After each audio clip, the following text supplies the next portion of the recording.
बस्तर का घना जंगल अपने आप में एक रहस्य है।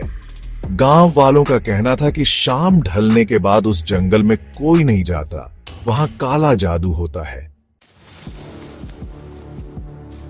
शाम के 7 बजे वे जंगल में दाखिल हुए। हवा में अजीब सन्नाटा था। एक भी पक्षी की आवाज नहीं थी, जैसे पेड़ भी डर से कांप रहे हों। जैसे ही रात बढ़ी, उन्हें जली हुई हड्डियों का एक चक्र मिला और उसके बीच एक काला निशान, जिस पर कुछ अजीब लिपि में लिखा था, जो इसे देखेगा उसकी आत्मा अब उसकी नहीं। विनय वो चलती लाश है। और तभी झाड़ियों में हलचल हुई।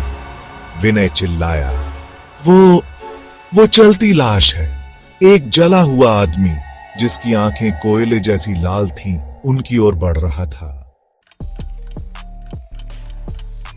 घड़ी में रात के 2:13 हो रहे थे। चारों ओर बेसुरी आवाजें थीं, औरतों के रोने की गूंज, बच्चों की हंसी, और कोई लगातार फुसफुसा रहा था, आजा, अब तेरा ही समय है। अचानक विनय की आंखें उलट गईं। उसने कहा, वो मुझे अंदर बुला रहे हैं, मैं रुक नहीं सकता। और वह दौड़कर जंगल के उस हिस्से में घुस गया जहां गांव वालों ने चेताया था, कभी मत जाना।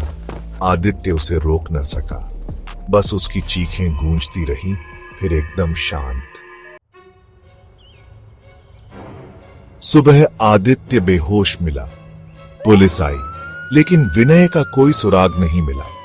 आदित्य पागलों की तरह बस यही कहता रहा, उसने विनय को ले लिया, वो अब तांत्रिक का हिस्सा है।